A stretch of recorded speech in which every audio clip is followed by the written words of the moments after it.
Emra të njohur të muzikës serioze shqiptare si Shkëlzen Baftijari, Blerim Grubi, Sihana Badivuku e të tjerë mbrëm mahnitën publikun tetovar me interpretimin e tyre madhështor.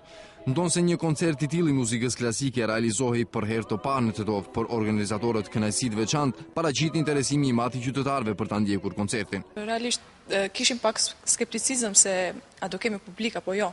Mirama, si që shohim, nuk janë vetëm studentët apo nxënësit e muzikës që janë pjesëmarrës, po realisht kemi edhe popullat të Tetovës që thjesht janë dashamirës të artit muzikor dhe janë prezent në koncertin ton. Kemi një numër shumë të madh publikut, është kjo një shenjë shumë e mirë dhe flet për dëshirën e njerëzve tanë për të patë manifestimet këtilla. Karakteristike e koncertit ishte edhe repertori i ofruar nga artistët, bëj fjalë për vepra të kompozitorëve shqiptar. Organizatorët shpresojnë që një koncert i tillë të bëhet tradicional, edhe pse një gjë e tillë do të varet nga fondet e Ministrisë së Kulturës apo institucioneve të tjera.